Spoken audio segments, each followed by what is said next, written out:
Sa isang tahimik na bayan na hindi kalayuan sa lungsod, may isang matandang lalaki na palaging nakikita sa mga kalsada.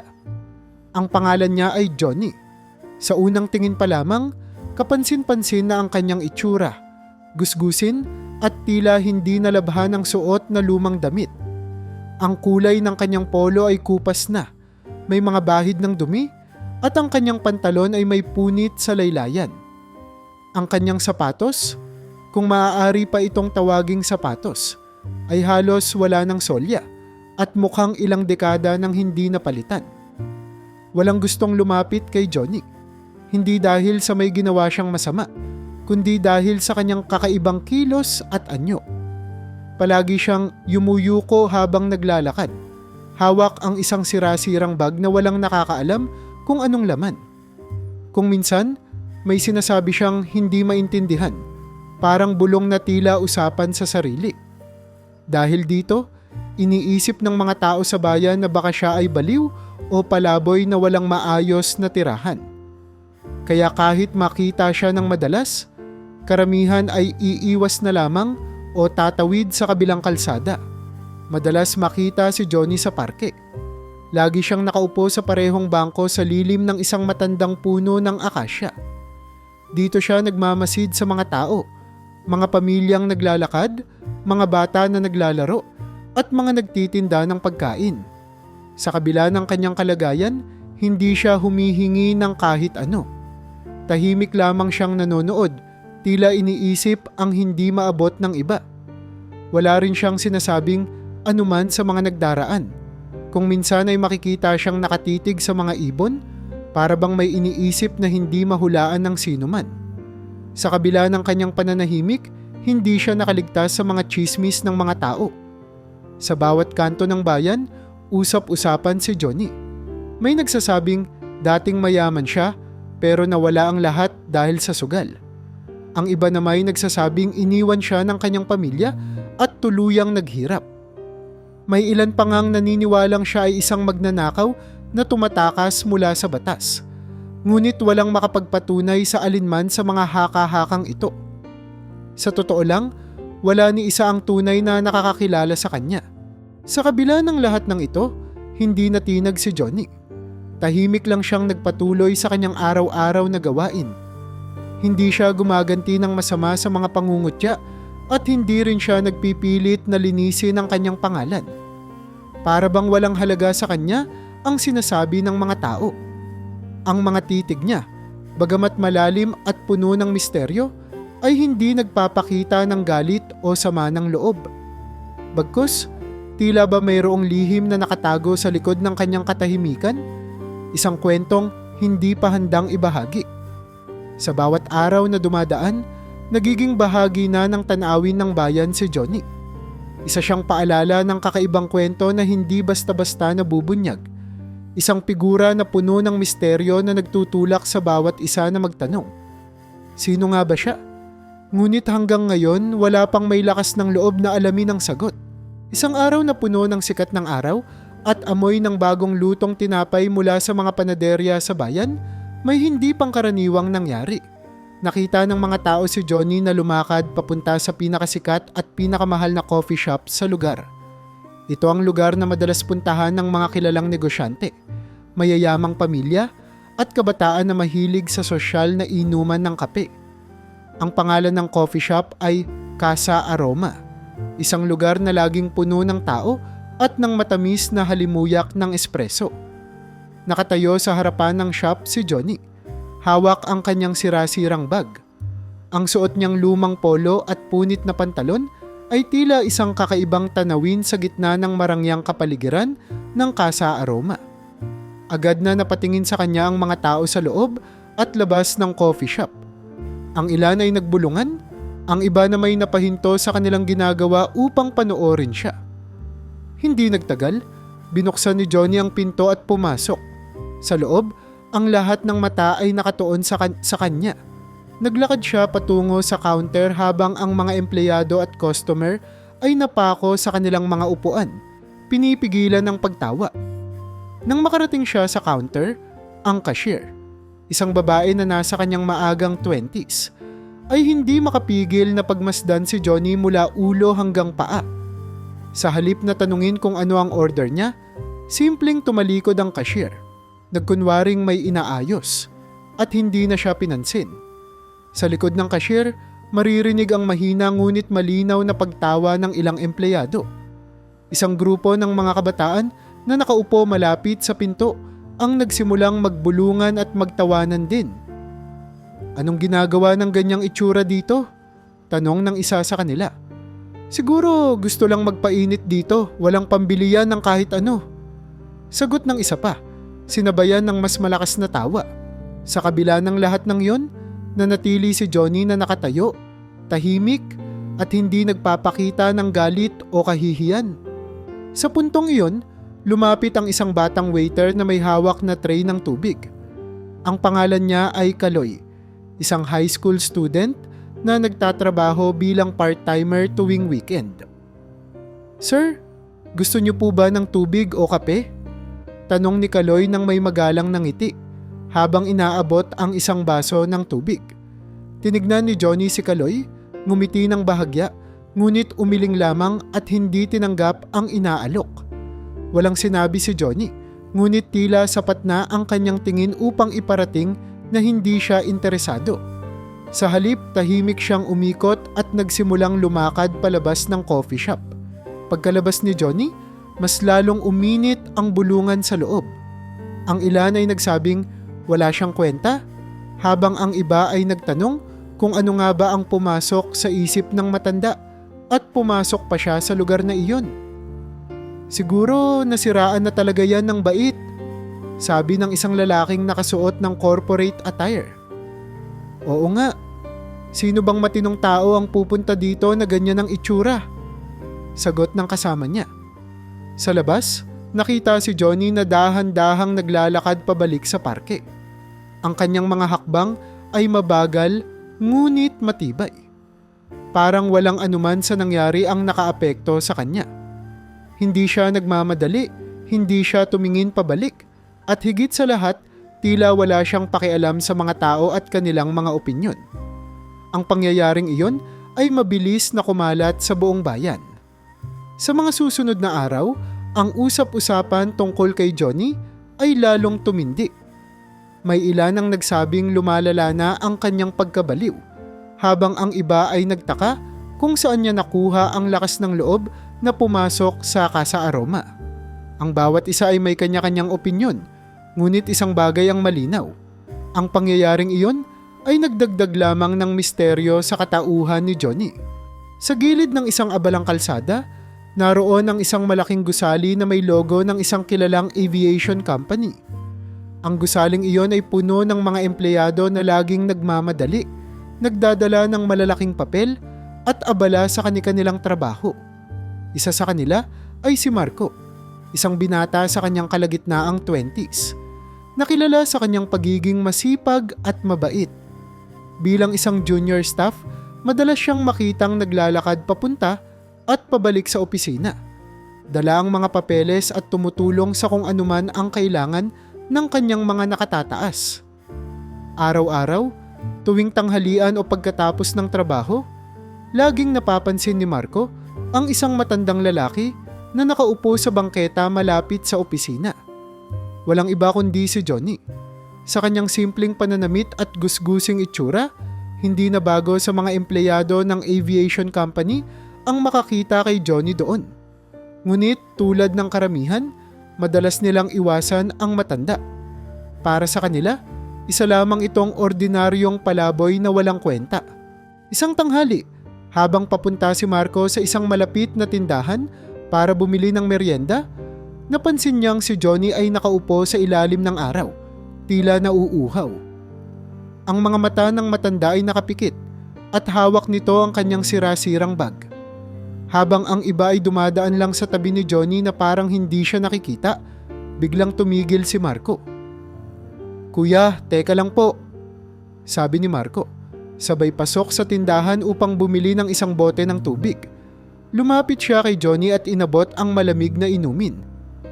"Para po sa inyo, mukhang kailangan nyo ito," Binuksan ni Johnny ang kanyang mga mata at tiningnan si Marco. Isang malabong ngiti ang sumilay sa kanyang labi. Hindi siya nagsalita, ngunit halata sa kanyang ekspresyon ang pasasalamat. Tinanggap niya ang tubig, dahan-dahang binuksan ito at uminom. Napansin ni Marco ang kakaibang aura ni Johnny. Sa kabila ng gusgusin nitong anyo, parang may malalim na kwento sa kanyang mga mata. Nagpasiya si Marco na hindi siya magpapadala sa mga sinasabi ng iba tungkol sa matanda. Hindi siya natakot o nainis.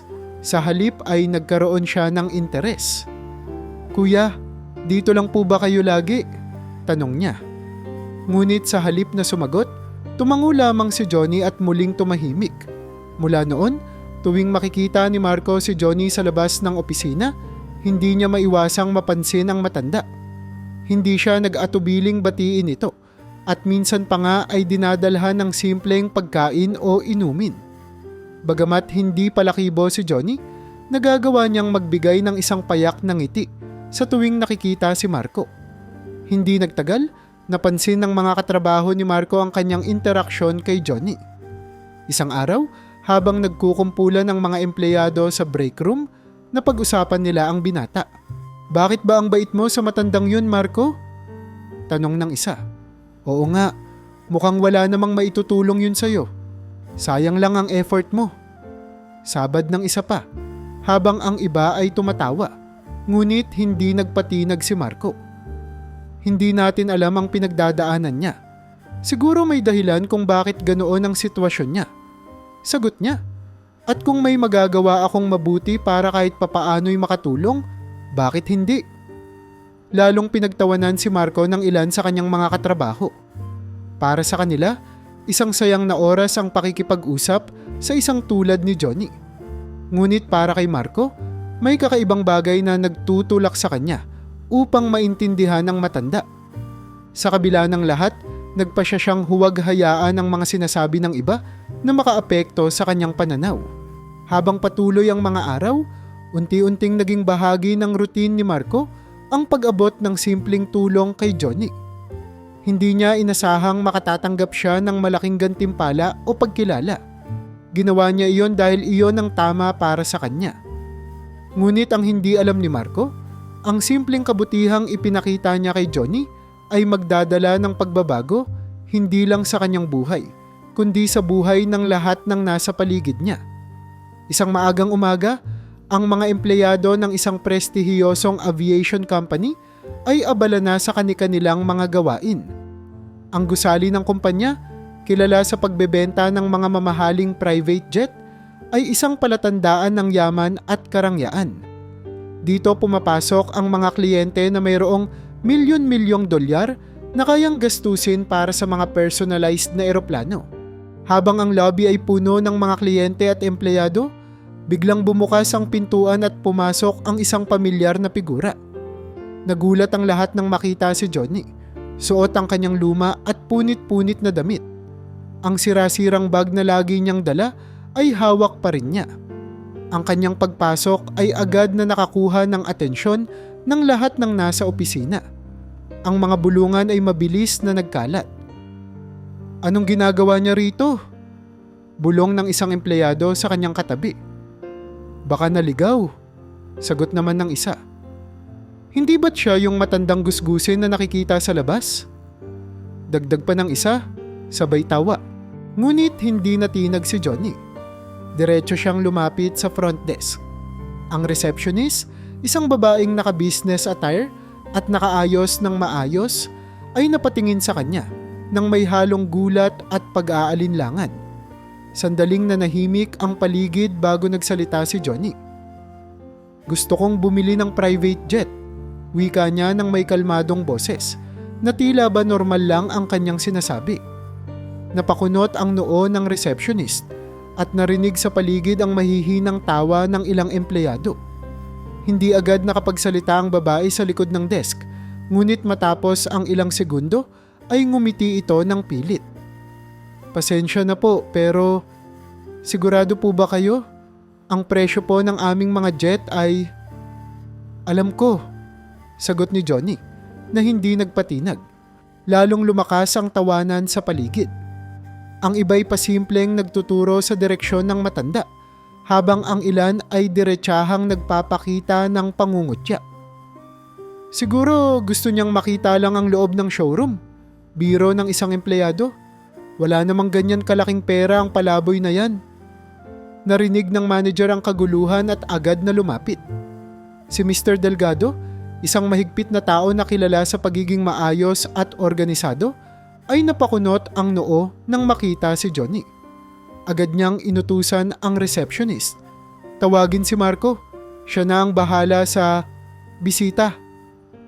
Hindi nagtagal, dumating si Marco. Dala ang kanyang pamilyar na masiglang ngiti. Ngunit nang makita niya si Johnny, sandali siyang napatigil. Agad niyang naalala ang matandang laging nakikita sa bangketa sa labas. Hindi siya nagulat sa pagpunta nito, ngunit halata ang bahagyang pag-aalala sa kanyang mukha. Marco, paalisin mo na yan. Nasasayang lang ang oras natin. Utos ng manager nang may malamig na tono. Tumango si Marco ngunit hindi niya agad sinunod ang sinabi ng boss niya. Lumapit siya kay Johnny at magalang na nagtanong, "Kuya, may maitutulong po ba ako?" "Gusto kong bumili ng jet," ulit ni Johnny, hindi man lang nag-alinlangan. Tiningnan siya ni Marco ng mabuti at sa halip na ipagtabuyan, ngumiti siya. "Sige po, samahan ko kayo sa showroom." Lalong lumakas ang bulungan ng mga empleyado habang pinapanood si Marco na sumama kay Johnny papunta sa showroom. Ang ilan ay napailing habang ang iba'y nagpatuloy sa kanilang pagtawa. "Sayang lang ang oras niya," sabi ng isa. "Walang mangyayari dyan." Sa showroom, pinakita ni Marco kay Johnny ang iba't ibang modelo ng private jets. Habang ang ibang empleyado ay sumusunod mula sa malayo upang panoorin ang kakaibang eksena, si Marco ay nanatiling kalmado. Ipinakita niya ang mga detalye ng bawat jet, tulad ng disenyo, kapasidad at mga espesyal na tampok. Sa kabila ng misteryosong anyo ni Johnny, pinili ni Marco na tratuhin siya tulad ng iba pang kliyente. Habang iniisa-isa ang mga modelo, napansin ni Marco ang tahimik na pagmasid ni Johnny. Hindi ito nagtatanong, ngunit malinaw na interesado sa bawat detalye. Sa gitna ng lahat ng ito, napailing ang mga empleyado. Para sa kanila, isang malaking kahibangan ang ginagawa ni Marco. Ngunit sa kabila ng kanilang mga pangungutya, patuloy si Marco sa kanyang trabaho, pinipiling hindi husgahan ng matanda. Sa kanyang isipan, may isang bahagi ng kwento ni Johnny na hindi pa niya alam at maaaring ito ang simula ng isang hindi malilimutang kwento. Habang naglalakad sina Marco at Johnny sa showroom, patuloy na ipinapakita ng binata ang mga detalye ng iba't ibang private jet. Ang showroom ay punong-puno ng malalaking eroplano. Bawat isa'y kumikinang sa sobrang linis at may mga tag ng presyo na hindi bababa sa $1,000,000. Ang mga empleyado sa malayo ay palihim na nagmamasid. Iniisip pa rin na sinasayang lang ni Marco ang kanyang oras. Habang tumuturo si Marco sa isang jet at inaalam kung anong disenyo ang magugustuhan ni Johnny, dumating ang boss ng kumpanya, si Mr. Reyes. Siya ay isang kilalang negosyante na bihasa sa aviation industry. Isang tao na hindi sanay sa mga walang kabuluhang bagay. Napansin niyang nagkakagulo ang mga empleyado at agad niyang tinanong ang manager kung ano ang nangyayari. "Sir, narito po ang isang gusgusing lalaki na nagpupumilit na bumili ng jet," paliwanag ng manager. Pinapakita ni Marco ang showroom kahit na alam naman nating wala siyang pambayad. Sumunod si Mr. Reyes sa showroom. Iniisip na baka kailangan niyang magbigay ng leksyon kay Marco tungkol sa pagsasayang ng oras sa mga hindi kwalipikadong kliyente. Ngunit nang makapasok siya sa showroom at makita ang taong kasama ni Marco, agad siyang natigilan. Ang kanyang mukha ay biglang napuno ng gulat at ang malamig niyang ekspresyon ay napalitan ng pagkabahala. "Mr. Johnson?" Bulalas niya, kasabay ng paglapit kay Johnny. Lahat ng empleyado ay napatingin. Sa kanilang pagkabigla, biglang lumuhod si Mr. Reyes sa harap ni Johnny bilang tanda ng respeto. Ang tila ordinaryong gusgusing matanda na kinukutya ng lahat ay biglang nagbago ang imahe sa kanilang mga mata. "Sir, paumanhin po kung hindi ko agad kayo nakilala," sabi ni Mr. Reyes. Ang kanyang boses ay puno ng kaba at pagsisisi. Si Marco, pati na ang ibang empleyado, ay napako sa kanilang kinatatayuan. Hindi makapaniwala si Marco sa kanyang nakikita. Samantala, ang mga nagtatawanan kanina ay biglang nag-iba ng ekspresyon, mula sa pangungutya patungo sa pagkabigla at pagkahiya. "Mr. Johnson?" tanong ni Marco sa sarili, tila nag-uulit upang tiyakin ang narinig. Hindi siya makapaniwala na ang matandang lagi niyang nakikita sa labas ng opisina ay isang bilyonaryo. Tumayo si Mr. Reyes at ipinaliwanag ang sitwasyon. "Para sa kaalaman ng lahat," sabi niya, habang nakatingin sa mga empleyado, si Mr. Johnson ay isa sa pinakamayamang negosyante sa buong mundo. Siya ang may-ari ng malalaking negosyo sa iba't ibang bansa. Isa rin siya sa pinakamalaking kliyente ng ating kumpanya noon. Biglang nanahimik ang buong showroom. Ang mga nagtawanan at nagmataas kanina ay hindi makatingin ng diretso kay Johnny.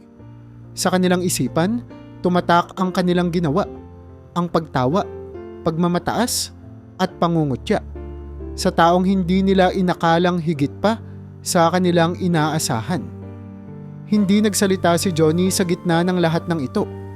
Tahimik lang siyang nakatayo, ngunit ang kanyang presensya ay nagsisigaw ng lakas at awtoridad. Sa kanyang simpleng anyo, wala nang kailangang sabihin pa. Ang kanyang pagkatao ay sapat na upang baguhin ang pananaw ng lahat. Labis ang pagsisisi ng mga empleyado na nagmataas sa kanya. Ang iba ay yumuko, hindi makatingin, habang ang ilan ay tahimik na binubulong ang kanilang pagsisisi. Si Marco, sa kabilang banda, ay naramdaman ang kakaibang init sa kanyang dibdib. Sa kabila ng lahat, hindi niya hinusgahan si Johnny mula sa simula. Ngayon, ang kanyang kabutihan at respeto ay nagdulot ng malaking pagbabago, hindi lamang para sa kanya, kundi para sa lahat ng naroon. Habang nagpatuloy ang araw, naging malinaw sa lahat na hindi nila dapat husgahan ang isang tao base sa itsura lamang. Ngunit sa kabila ng mga pagbabagong ito, ang kwento ni Johnny ay nagsisimula pa lamang. May mas malalim pang dahilan sa kanyang mga kilos. Isang kwento ng yaman, sakripisyo at tagumpay na magpapaliwanag sa misteryo ng kanyang katauhan. Matapos ang nakakagulat na pagbubunyag tungkol sa tunay na pagkatao ni Johnny, nagdesisyon ang matanda na ibahagi ang kwento ng kanyang buhay sa harap ng lahat. Sa showroom ng aviation company, tahimik na nakikinig ang mga empleyado, si Marco, at ang kanilang boss na si Mr. Reyes. Ang mga mata ni Johnny ay puno ng alaala habang siya ay nagsimulang magsalita. "Noong bata pa ako," bungad ni Johnny, ang boses niya ay mababa ngunit puno ng emosyon. "Hindi ganito ang buhay ko. Lumaki ako sa isang maliit na baryo sa probinsya. Ang pamilya ko ay napakahirap. Ang bahay namin ay gawa lamang sa kahoy at pawid. At tuwing tag-ulan, kinakailangan naming magbalde ng tubig dahil tumutulo ang bubong." Napatingin ang lahat kay Johnny. Tila hindi makapaniwala na ang isang bilyonaryo ay nanggaling sa ganoong uri ng pamumuhay. Nagpatuloy siya, "Ang pagkain namin noon ay hindi sapat.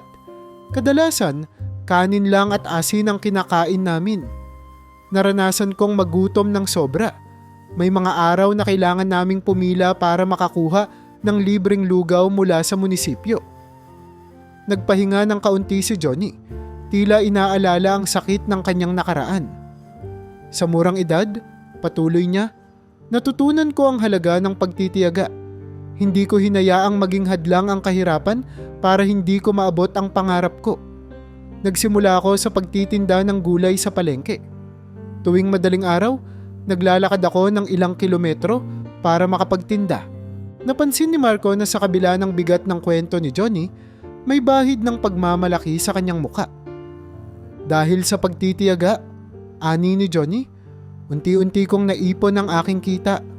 Hindi ako agad naglustay ng pera. Imbes na bilhin ang mga bagay na gusto ko, inuna ko ang mga bagay na kailangan ko para sa negosyo. Sinundan ni Johnny ang kwento ng kanyang pag-angat. Sa maliit kong puhunan, bumili ako ng kariton.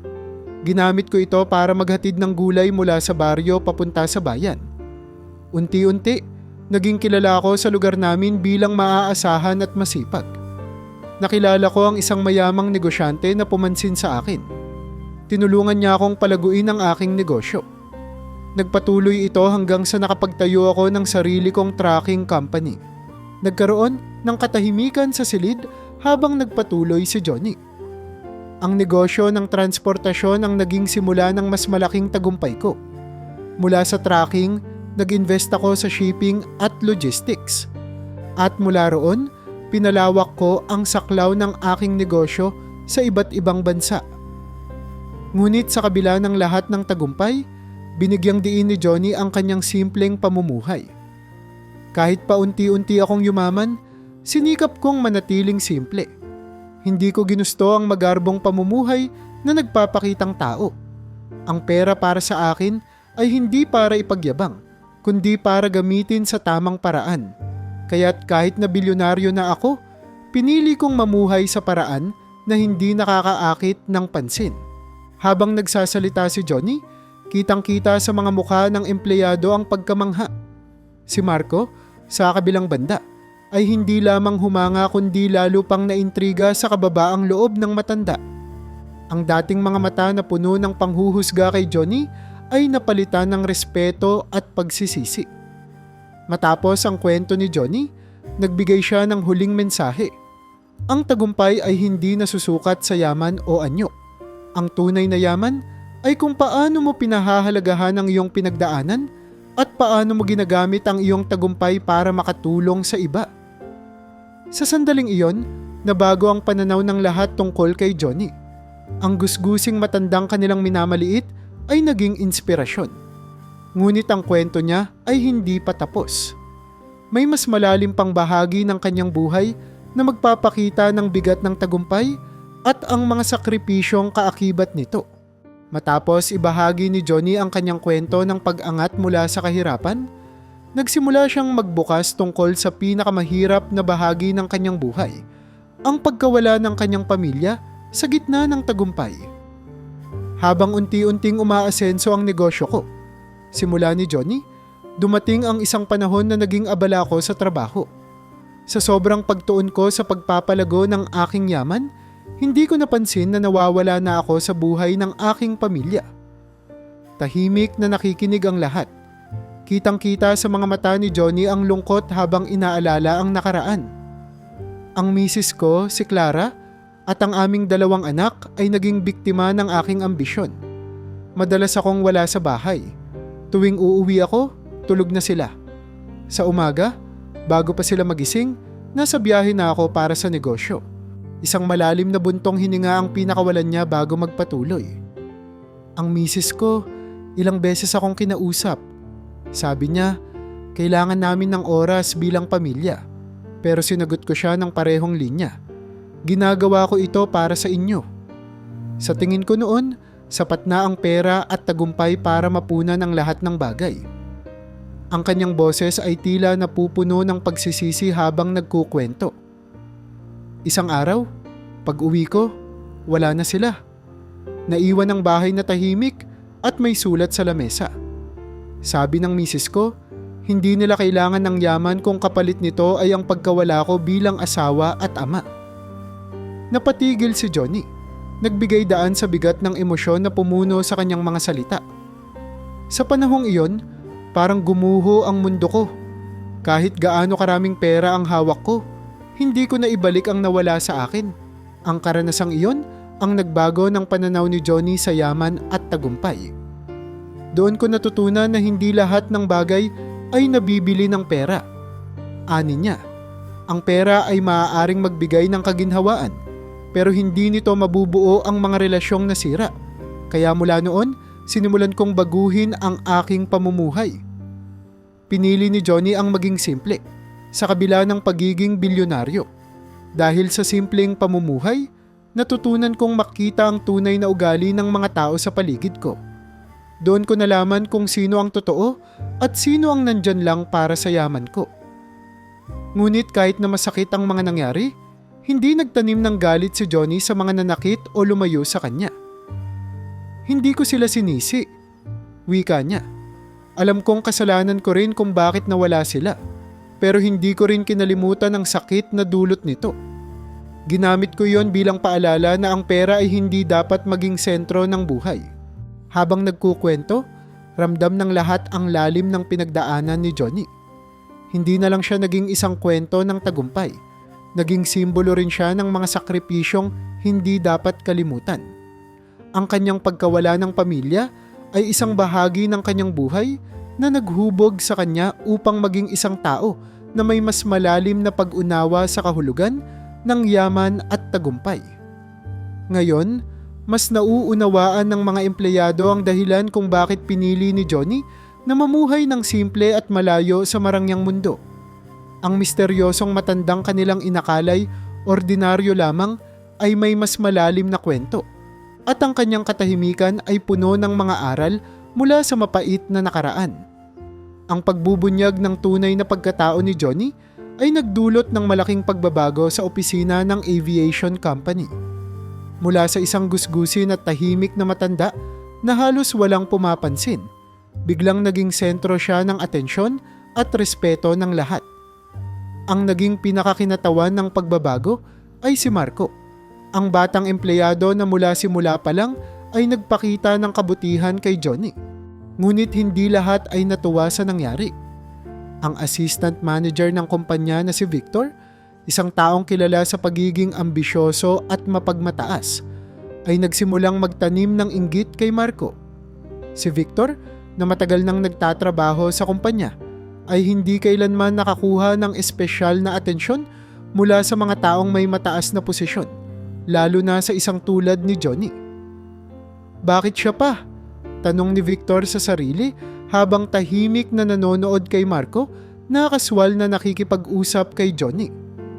Ako ang mas matagal dito, mas may karanasan, pero siya ang napansin. Ang inggit ni Victor ay mabilis na lumala, lalo na nang makita niyang tila naging paborito ni Johnny si Marco. Nagpa siyang gumawa ng paraan upang pahiyain ang binata at maibalik sa sarili ang atensyon ng lahat. Isang araw, habang nasa meeting ang buong opisina, biglang nagtungo si Victor sa harap at naglabas ng mga papeles. Gusto ko lang po sanang ipakita ang ilang bagay na maaaring hindi napapansin ng iba. Anya, na ang tono ay tila may bahid ng paninira. Ipinakita niya ang ilang minor na pagkakamali sa trabaho ni Marco, na parang sinisisi ang binata sa mga problema ng kumpanya. Kung hindi po maayos ang bawat kilos natin, baka magresulta ito ng hindi maganda para sa negosyo. Dagdag ni Victor habang pasimpleng tumingin kay Marco. Ang mga empleyado ay napatingin sa isa't isa, hindi alam kung paano re-responde sa nangyayari. Si Marco, bagamat halata ang kaba sa muka, ay nanatiling tahimik at kalmado. Alam niyang mali ang mga paratang ni Victor, ngunit pinili niyang huwag magsalita. Ngunit bago pa magpatuloy si Victor, nagsalita si Johnny mula sa likod ng silid. Sapat na, wika niya. Ang boses ay malamig, ngunit puno ng awtoridad. Tumayo siya at lumapit sa harap. Ang totoo, mas tinitingnan ko ang ugali ng tao kaysa sa mga maliit na pagkakamali. At sa nakita ko, si Marco ay hindi kailanman nagkulang sa kabutihan at pagsusumikap. Napahiya si Victor sa harap ng lahat. Hindi na niya nakuha pang sumagot. Ang kanyang plano na ipahiya si Marco ay hindi lamang nabigo, ngunit mas lalo pang nagpatibay ng tiwala ni Johnny sa binata. Ngunit hindi pa doon natapos ang kwento. Ang pagkatalo sa harap ng lahat ay nagdulot ng mas matinding galit at selos kay Victor. Hindi siya makapaniwala na natalo siya ng isang empleyadong bago lang sa kumpanya. Hindi pwedeng ganito na lang, bulong niya sa sarili habang mag-isa sa kanyang opisina. Sa mga sumunod na araw, tahimik niyang pinag-isipan ang mas malaking plano upang siraan si Marco sa paningin ni Johnny. Gumamit siya ng mga pekeng kwento at maling impormasyon na maingat niyang ikinalat sa opisina, umaasang makarating ito sa matanda. Sinubukan din niyang gawing mukhang pabaya si Marco sa trabaho, ngunit hindi naging madali dahil alam ng lahat kung gaano kahusay at masipag ang binata. Sa kabila ng lahat ng paninira, nanatili si Marco na maayos at mabait. Hindi siya gumanti kay Victor o sa sino man sa opisina na nadala sa intriga. Patuloy siyang nagtatrabaho ng tapat at buong puso, na parang walang nangyayaring masama sa paligid niya. Ang ganitong ugali ni Marco ay lalong nagpatibay sa tiwala at respeto sa kanya ng mga kasamahan at ni Johnny. Sa kabila ng mga pagsubok at intriga, nanatili siyang simbolo ng kabutihan at dedikasyon. Isang bagay na hindi kailanman maaabot ni Victor sa pamamagitan ng paninira. Ngunit sa likod ng lahat ng ito, tila unti-unti nang nagiging mas mapanganib ang plano ni Victor. Ang kanyang ambisyon at selos ay umabot na sa puntong handa siyang gawin ang anumang kinakailangan upang maagaw ang tiwala ni Johnny, kahit pa ito'y humantong sa mas matinding alitan sa opisina. Matapos mabigo si Victor sa kanyang unang tangkang pahiyain si Marco, nagpasya siyang gawing mas masinsin ang kanyang mga plano.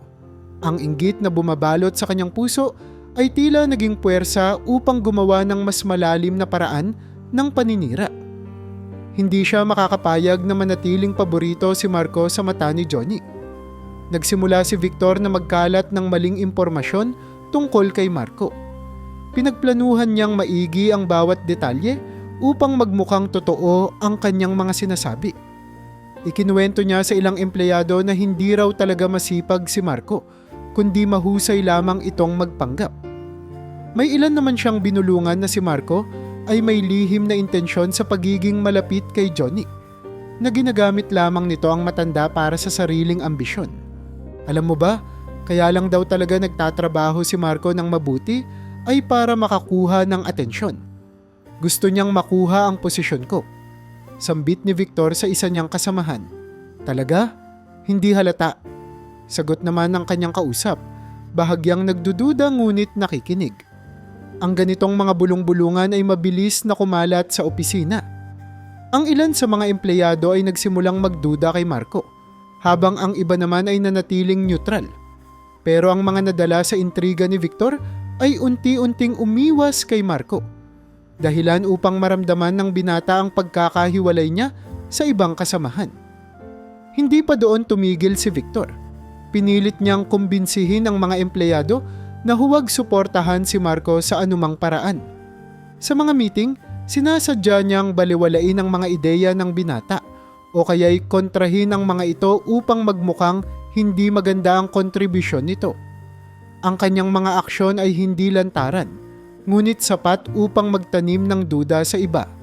Kung ako sa inyo, mag-iingat ako kay Marco, ani ni Victor sa isang grupo ng empleyado sa break room.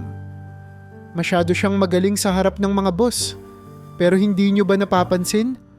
Parang may sariling agenda. Ang mga ganitong pahayag ay lalong nagdagdag sa intriga sa opisina. Si Marco, na dati malapit sa marami, ay biglang nagmistulang estranghero sa sariling lugar ng trabaho. Ngunit kahit ganito ang nangyari, nanatili siyang tahimik at patuloy sa kanyang gawain. Hindi siya nagpahayag ng anumang reklamo o sama ng loob. Habang lumilipas ang mga araw, napansin ni Johnny ang pagbabago sa opisina. Ang dati masiglang samahan ng mga empleyado ay napalitan ng malamig na pagtrato, lalo na kay Marco. Sa kabila nito, hindi nagbago ang ugali ng binata. Patuloy itong maayos sa trabaho at magalang sa lahat. Ang ganitong sitwasyon ay nagtulak kay Johnny na magsaliksik. Tahimik niyang inalam kung ano ang nangyayari sa likod ng mga usap-usapan. Nakipag-usap siya sa ilang empleyado at pinakinggan ang kanilang opinyon. Sa bawat tanong niya, unti-unti niyang nakuha ang larawan ng sitwasyon. Napansin niyang iisa ang pinanggagalingan ng mga negatibong kwento tungkol kay Marco, si Victor. Isang araw, nagpatawag si Johnny ng meeting. Naroon si Victor, si Marco, at ang iba pang empleyado. Ang matanda, na tahimik lamang sa umpisa, ay biglang nagsalita. Narinig ko ang ilang bagay tungkol sa opisina. Gusto ko lang linawin kung may katotohanan ang mga ito. Si Victor, na tila hindi kinakabahan, ay agad na sumagot. Oo, Mr. Johnson. Ang totoo, maraming hindi nagugustuhan ang mga ginagawa ni Marco. May mga pagkakamali siyang nakakaligtaan at… Bago pa man matapos si Victor, tinigil siya ni Johnny. May ebidensya ka ba sa mga sinasabi mo? Tanong ni Johnny. Ang boses niya ay malamig ngunit puno ng awtoridad. Nagulat si Victor. Hindi niya inasahang itatanong ito sa kanya. Hindi po direktang ebidensya pero maraming nakakapansin. Sagot niya, pilit na naghahanap ng paraan upang hindi matalo sa usapan. Sa puntong iyon, naglabas si Johnny ng ilang dokumento at impormasyon na nakuha niya sa sarili niyang pagsasaliksik. Pinakita niya ang mga pekeng kwento na ipinakalat ni Victor at ang epekto nito sa opisina. Hindi na nakapagsalita si Victor. Nahuli siya sa harap ng lahat. Bagamat maliwanag ang ginawa ni Victor, pinili ni Johnny na magpakumbaba at magbigay ng leksyon sa halip na parusahan siya ng malupit. Victor, wika niya, alam kong hindi madali ang makaramdam ng selos at inggit, pero sana'y matutunan mo na ang katapatan, ang pinakamahalaga sa anumang relasyon, lalo na sa trabaho. Pinatawad ni Johnny si Victor, ngunit binigyan niya ito ng babala. Ang tiwala ay isang bagay na mahirap makuha ngunit napakadaling mawala. Sana gamitin mo ang pagkakataong ito upang pag-isipan ang mga ginawa mo. Si Victor, bagamat napahiya, ay tila natuto mula sa karanasan. Tahimik siyang tumango at nagpasalamat kay Johnny sa pagbibigay sa kanya ng pangalawang pagkakataon. Samantala, si Marco ay mas lalong hinangaan ng kanyang mga kasamahan dahil sa kanyang pagiging kalmado at maayos sa kabila ng lahat ng pagsubok. Ang pagsubok na ito ay nagpatibay lamang ng kanyang posisyon bilang isang taong mapagkakatiwalaan at may mabuting puso. Ang mga araw ay tahimik na lumipas matapos ang pagsubok kay Marco at ang pagbubunyag ng kasinungalingan ni Victor. Bagamat nagpatuloy ang normal na gawain sa opisina, napansin ni Johnny ang kakaibang kalidad sa pagkatao ni Marco. Isang bagay na bihira niyang makita sa mga nakapaligid sa kanya. Ang kababaang loob ng binata sa kabila ng paninira at intriga ay lalong nagbigay daan upang magtiwala si Johnny sa kanya. Alam mo, Marco, sabi ni Johnny habang magkasama sila sa opisina isang hapon. May kakaiba sa'yo.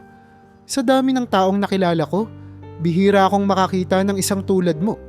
May prinsipyo, masipag, at higit sa lahat, hindi nagpapadala sa galit o tukso. Nagulat si Marco sa sinabi ng matanda. Salamat po, Sir Johnny. Sagot niya, bahagyang nag-aalangan. Ginagawa ko lang po ang sa tingin ko'y tama. Ngumiti si Johnny. Ang mga tulad mo ang kailangan sa mundo, Marco.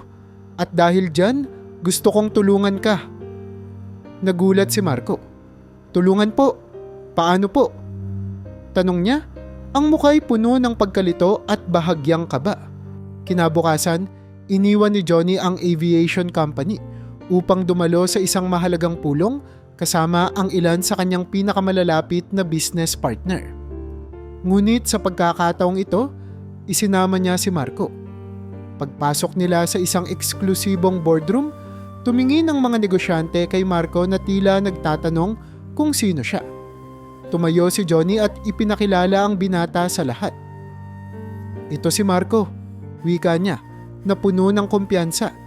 Isa siyang empleyado sa aviation company na kamakailan ko lang nakilala.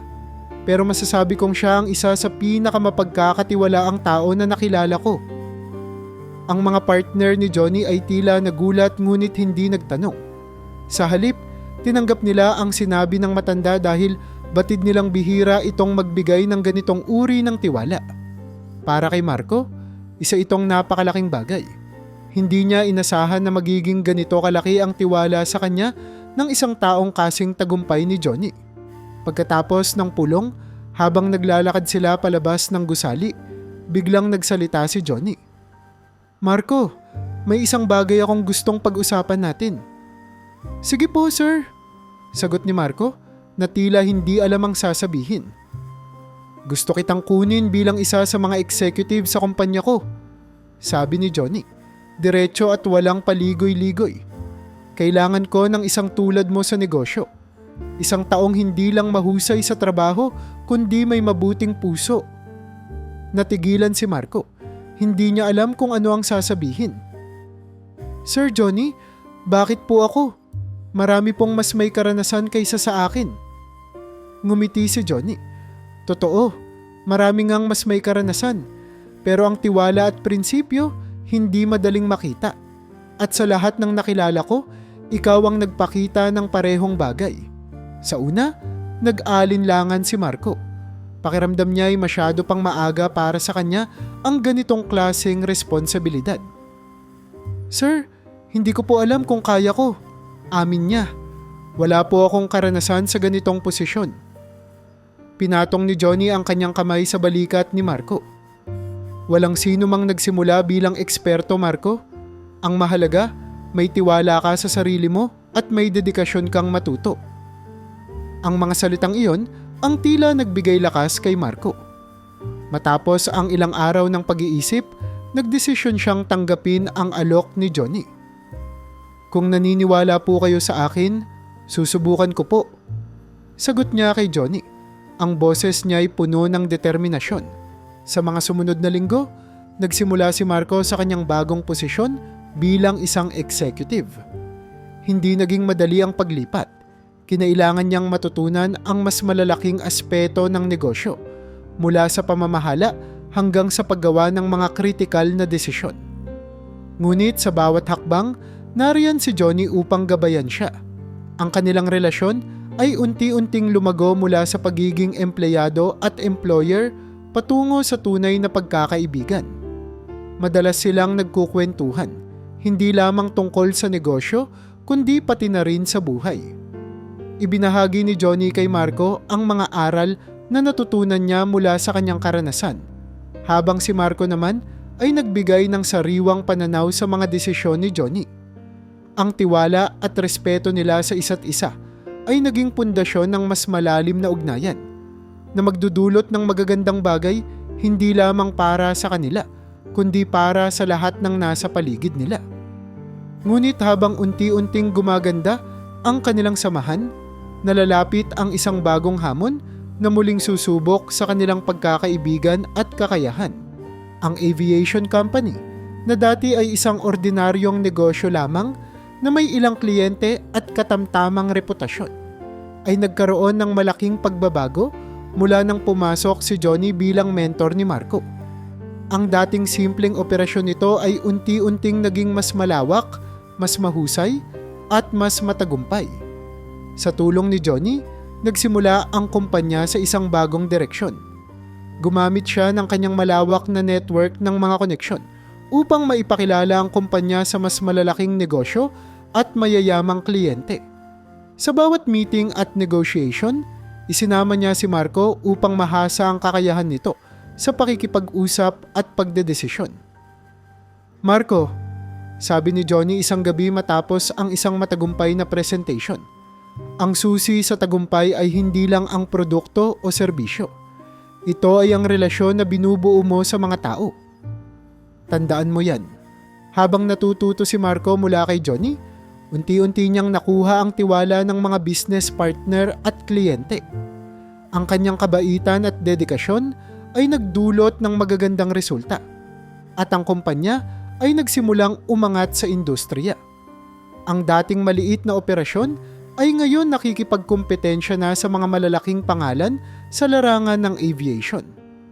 Habang lumalago ang kumpanya, hindi kinalimutan ni Johnny ang mga empleyado na minsang tumawa at humusga sa kanya noong una. Sa halip na magkimkim ng sama ng loob, pinili niyang magpakumbaba at patawarin ang mga ito. Alam kong hindi madaling paniwalaan ang isang tulad ko noon, sabi ni Johnny sa isang company event. Pero sana'y maging aral ito sa ating lahat na hindi natin dapat husgahan ang isang tao base lamang sa panlabas na anyo.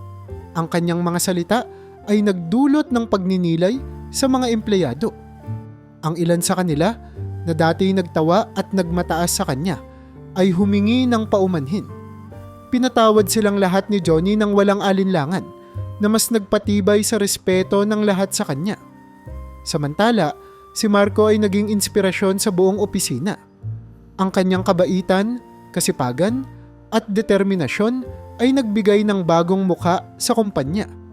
Hindi lamang siya isang empleyado o isang executive, siya ay naging simbolo ng pagbabagong naganap sa kumpanya.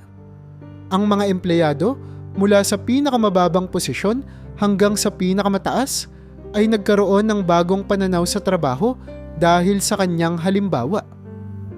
Kung kaya ni Marco, kaya ko rin, sabi ng isang empleyado sa kanyang kasamahan.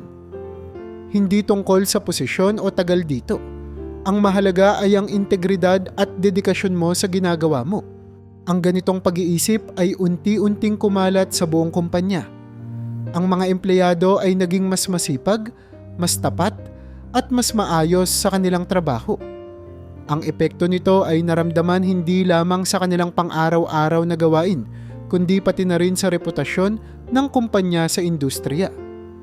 Kahit na naging mas matagumpay ang kumpanya, nanatiling simple si Johnny sa kanyang pamumuhay. Hindi siya nagbago. Patuloy pa rin siyang nakikitang nakaupo sa parke, nakasuot ng simpleng damit at tila isa lamang ordinaryong tao. Ngunit ngayon, ang mga taong dati umiiwas sa kanya ay lumalapit na. May paggalang at paghanga sa kanilang mga mata. Sa kabila ng pagiging simple, naging mas masaya si Johnny dahil sa kanyang koneksyon kay Marco. Nakita niya sa binata ang kanyang sarili noong kabataan niya, ang sipag, kabutihan at malasakit sa kapwa. Para kay Johnny, hindi lamang siya nagturo kay Marco. Natutunan din niya ang halaga ng pagtitiwala at pagkakaibigan mula rito. Ang kumpanya ay tuluyang naging isang malaking pangalan sa industriya ng aviation. Nakilala ito hindi lamang dahil sa kalidad ng kanilang produkto, kundi pati na rin sa magandang kultura ng kanilang opisina. Sa tulong ng mga bagong ideya ni Marco, ng gabay ni Johnny, at ng pagbabago sa ugali ng mga empleyado, ang kumpanya ay naging simbolo ng tagumpay na nakakamit mula sa tamang prinsipyo at pagtutulungan. Ang dating tahimik at ordinaryong opisina ay ngayon puno ng masiglang mga tao na nagkakaisa para sa iisang layunin. Ang bawat tagumpay ay ipinagdiriwang at ang bawat pagkakamali ay natutunan. Isang bagay na minsang hindi nila pinapansin. Sa bawat eroplano na lumalabas sa kanilang hangar, ramdam ang pagmamalaki at pagkakaisa ng lahat. Ngunit higit sa lahat, sa likod ng tagumpay ng kumpanya ay isang simpleng matanda at isang batang binata na nagpatunay na ang tiwala, dedikasyon at kabutihan ay ang tunay na susi sa pag-angat. Habang lumalago ang kumpanya at nagiging mas matagumpay, si Johnny ay patuloy na nagbigay ng malaking bahagi ng kanyang oras sa pagtulong sa mga nangangailangan. Hindi niya ginamit ang kanyang yaman para lamang sa sariling kaginhawaan, kundi ginamit niya ito upang magbigay ng inspirasyon at suportahan ang mga nasa laylayan ng lipunan. Ang pagtulong sa kapwa ay naging sentro ng kanyang misyon sa huling yugto ng kanyang buhay. Hindi lahat ng tao ay nagkakaroon ng pagkakataon na makaahon sa kahirapan. Madalas sabihin ni Johnny kay Marco tuwing nag-uusap sila, kaya't kung may kakayahan tayong tumulong, bakit natin ito ipagkakait? Sa tulong ni Marco, sinimulan ni Johnny ang isang proyekto para magbigay ng oportunidad sa mga mahihirap na kabataan. Nag-alok siya ng scholarship para sa mga gustong mag-aral, ngunit walang sapat na pera para makapasok sa eskwela. Bukod dito, nagtayo rin siya ng mga vocational training center upang matulungan ang mga walang trabaho na magkaroon ng bagong kasanayan. Ang edukasyon at kasanayan ay mga sandata laban sa kahirapan. Paliwanag ni Johnny sa mga dumalo sa isang seremonya ng pagbubukas ng isang training center. Kung meron kang kaalaman, meron kang pag-asa. Habang abala si Johnny sa mga advokasya, si Marco naman ang naging katuwang niya sa bawat hakbang. Ang dating simpleng empleyado sa aviation company ay naging mukha ng pagbabago. Kasama niya si Johnny sa pag-oorganisa ng mga proyekto at pagtutok sa mga benepisyaryo ng kanilang mga programa. Marco, sabi ni Johnny isang araw habang naglalakad sila sa isang eskwelahan na kanilang itinayo. Kapag nawala ako, gusto kong ipagpatuloy mo ang ganitong gawain. Hindi lang ito tungkol sa negosyo. Ito ang tunay na layunin ng yaman, ang gawing mabuti ang buhay ng iba. Tumango si Marco. Ramdam ang bigat ng responsibilidad na ipapasa sa kanya. Ngunit higit sa lahat, naramdaman niya ang tiwala ni Johnny. At iyon ay sapat na para pagtuunan niya ng pansin ang lahat ng kanyang natutunan mula sa matanda. Ang mga proyekto ni na Johnny at Marco ay nagdulot ng malaking pagbabago sa komunidad. Maraming kabataan ang nakapag-aral at nakatapos sa tulong ng kanilang scholarship program. Ang mga vocational training center naman ay nagbigay ng trabaho sa maraming tao na nagdulot ng pag-angat sa antas ng pamumuhay sa kanilang lugar. Ang mga tao sa bayan ay labis na humanga sa kababaang loob ni Johnny. Ang dating tahimik at tinutuksong matanda ay ngayon itinuturing na isang alamat sa kanilang lugar. Hindi ko inaasahang ganito siya kayaman, pero mas hindi ko inaasahang ganito siya kabait, sabi ng isa sa mga benepisyaryo ng kanyang proyekto. Habang tumatanda si Johnny, unti-unti niyang ibinaba ang kanyang mga responsibilidad. Ipinasa niya kay Marco ang pamamahala sa lahat ng kanyang negosyo at mga proyekto. Marco, Anya, ikaw na ang bahala. Naniniwala akong kaya mong dalhin ang lahat ng ito. Gamitin mo ang yaman at impluwensya sa tamang paraan. Bagamat naluluha, buong puso itong tinanggap ni Marco. Salamat po, Sir Johnny. Sagot niya. Hindi ko po sasayangin ang tiwala niyo. Pangako, itutuloy ko ang lahat ng sinimulan niyo. Habang patuloy si Marco sa pagpapatakbo ng negosyo at mga advokasya, si Johnny ay nanatiling simple sa kanyang pamumuhay. Nagpatuloy siya sa mga araw na nililibang ang sarili sa parke, na parang wala siyang hawak na anuman sa mundo. Ngunit sa likod ng kanyang simpleng pamumuhay ay ang kwento ng isang lalaking nagbago, hindi lamang ng kanyang buhay, kundi pati na rin ang buhay ng maraming tao. Ang samahan ni na Johnny at Marco ay hindi lamang naging inspirasyon sa komunidad, kundi sa bawat taong nakarinig ng kanilang kwento. Ang kanilang pagkakaibigan ay naging halimbawa ng pagtitiwala, kabutihan at pag-asa na magpapatuloy kahit lumipas ang panahon. Sa bawat proyekto na natapos at sa bawat buhay na naabot nila, tumatatak ang pangalan ni Johnny bilang simbolo ng pag-asa sa gitna ng hirap at kababaang loob sa gitna ng yaman. Ang kanyang misyon sa pagtulong ay nagbigay ng bagong liwanag sa komunidad at ang kanyang kwento ay nanatili sa puso ng maraming tao. Sa dahan-dahang pag-usad ng panahon, si Johnny ay unti-unting naging mas tahimik at mas simple ang pamumuhay. Sa kabila ng yaman at impluwensya niya, mas pinili niyang lumayo sa spotlight at mag-focus sa mga bagay na mahalaga para sa kanya, ang komunidad, ang pagtulong, at ang pagkakaibigan kay Marco. Habang papalapit ang kanyang pagtanda, naging malinaw kay Johnny ang isang desisyon na matagal na niyang pinag-iisipan. Isang maaliwalas na hapon, inimbitahan ni Johnny si Marco sa kanyang tahanan, na kahit simple ay may aura ng kapayapaan at kasaysayan. Sa gitna ng hardin, naupo sila sa ilalim ng isang malaking puno. Ang mga dahon nito'y tila sumasayaw sa malumanay na hangin. Marco, simula ni Johnny. Ang boses niya'y mabagal, ngunit puno ng kahulugan. Matagal ko nang alam kung ano ang tamang gawin para sa hinaharap. Napagdesisyonan ko na ipasa sa iyo ang lahat ng aking negosyo at proyekto. Natigilan si Marco. Bagamat dati na niyang narinig ang mungkahi ni Johnny, hindi niya inasahan na mangyayari ito ng ganoon kabilis. Sir Johnny, Anya, ang boses niya ay nanginginig. Hindi ko po alam kung kaya ko ang lahat ng ito. Napakalaki ng tiwala niyo sa akin. Ngumiti si Johnny.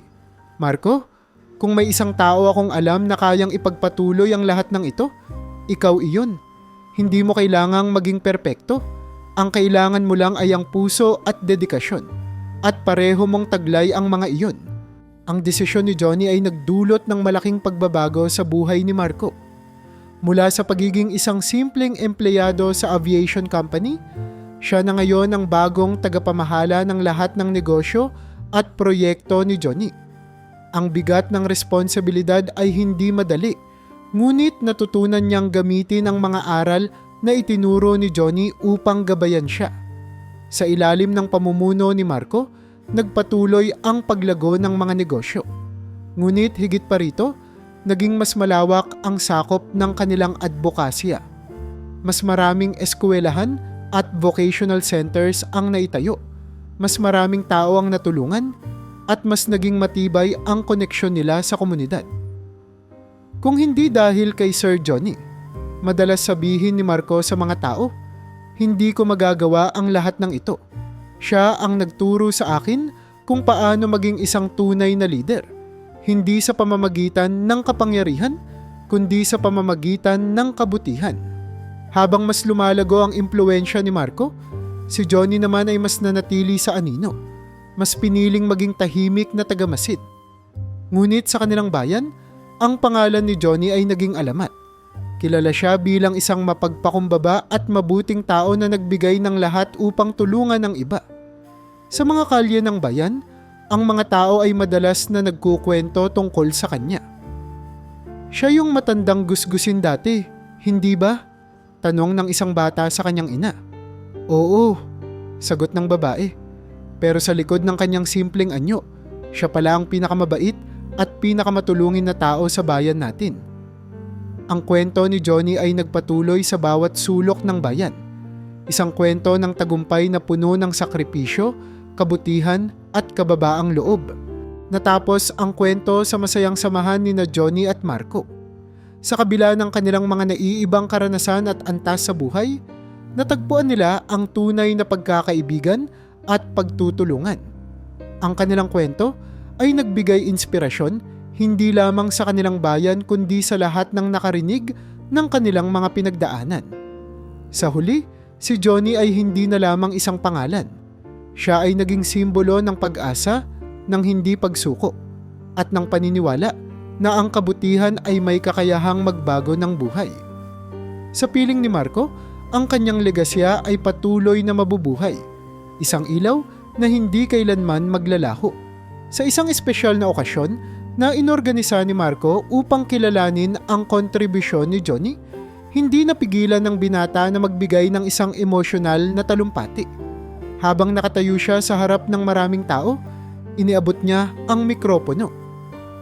Sir Johnny, simula ni Marco, ang kanyang boses ay nanginginig. Wala akong ibang masabi kundi salamat.